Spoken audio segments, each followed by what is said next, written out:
So, tonight, we're going to dive into a story that starts on a quiet, lonely road, but ends in a silent, empty room.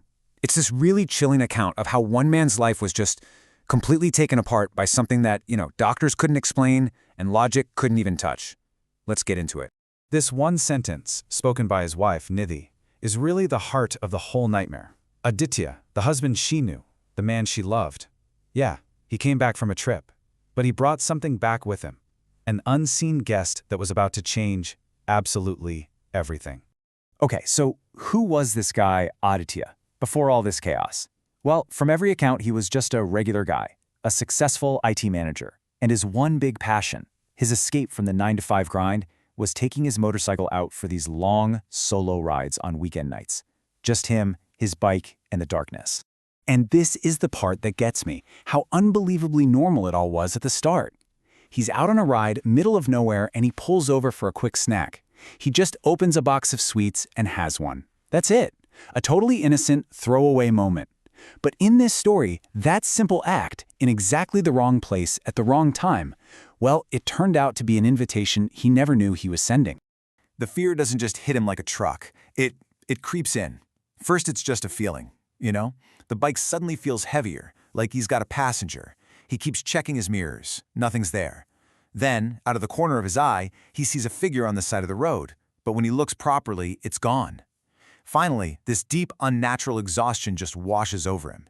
He has to stop. He has to find shelter. And he stumbles on this old, beat-up house. So when he wakes up the next morning, he's not in a bed.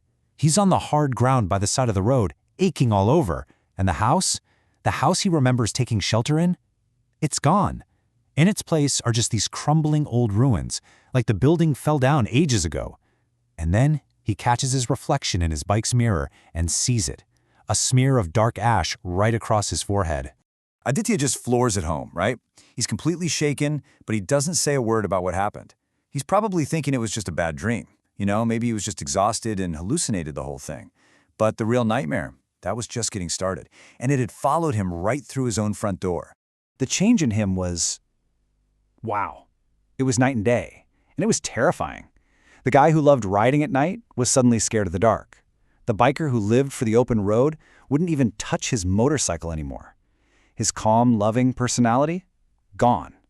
Replaced by these fits of sudden, vicious anger. And his eating habits became grotesque. He actually started demanding raw meat. And then came these demands, and they were so strange, so specific, almost ritualistic. He insisted they get a black cat, said it would ward off evil.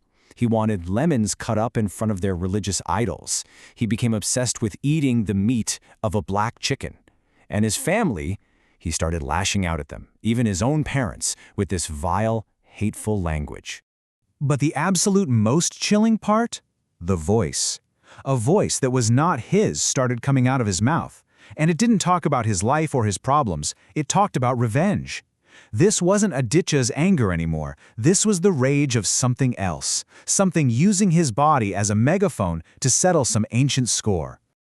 So of course, the family calls the doctor. But the doctor finds nothing physically wrong with him. No fever, no chemical imbalance, nothing. He finally just admits that whatever is happening to Aditya is way beyond his medical expertise. Absolutely terrified, the family turns away from science and towards faith. Now, to really get what's happening next, we've got to talk about this concept of Bhut Bada. It's a term from Hindu belief, and it's not the same as mental illness.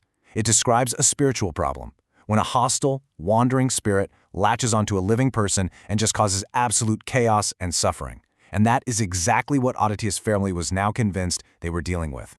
They were out of options. Their last resort was a man named Pandit Kalicharan Maharaj, who was known as an expert in these spiritual matters, in dealing with things like Bhut Bada. He was pretty much their only hope of getting the real Aditya back. The Pandit's first meeting with whatever was inside Aditya was, well, it was terrifying. He tried to confront it, to reason with it, and it just laughed. It literally mocked them, boasting about how powerful it was. The message was loud and clear. You are not in charge here. I am.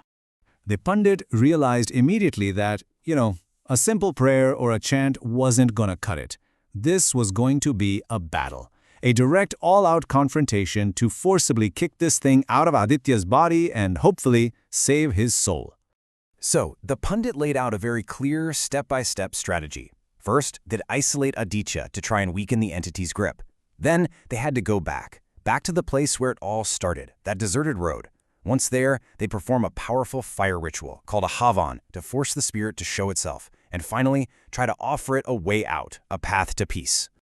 And during the ritual, the whole story finally tumbled out. The spirit, it had a name, Arun. He was a man who had been killed in a brutal hit-and-run, right on that exact same road, his body just left there. His soul was trapped, stuck in that spot, just seething with anger and a desperate need for revenge. But just because they knew his story didn't mean Arun was ready to leave. Oh no, he'd found a new body, a new way to feel powerful.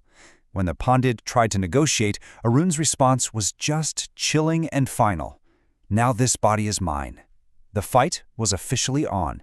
This is where the Pandit got really clever. He came up with this brilliant trick. He made a human-shaped figure out of raw meat and basically told the spirit, Arun, look, your killer is here, he's come back.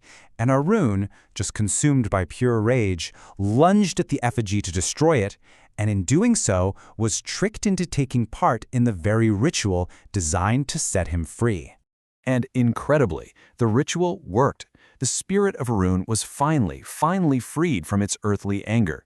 But that victory, it came at an absolutely devastating price. You see, in that final violent moment, the exact second the entity was torn from him, Aditya's body just went completely limp. He collapsed backward, and his head hit a large, sharp stone on the ground with terrible, terrible force. So in the end, yeah, the family won the battle against the ghost, but they lost the war for the man they loved. The violent spirit was gone, that's true, but the Aditi they knew and loved was gone right along with it. Just think about this number for a second. 0. That's it. That's the number of complete sentences Aditya has spoken since that day. The physical damage from the fall, combined with the pure psychological horror of what he'd been through, it just shattered his mind. And that's his life now. He spends his days just sitting on a balcony, staring out at nothing. His eyes are open, but nobody's home. The only flicker of the ordeal that seems to remain is this deep, gut-level fear of fire, a permanent scar left behind by the very ritual that saved his body, but couldn't save his soul. Aditya's story is it's a terrifying cautionary tale, isn't it? It suggests that maybe there are places in this world and rules, both seen and unseen, that we just shouldn't mess with. It really makes you wonder, what invisible lines do we cross in our own lives? Every single day, without ever knowing the potential consequences.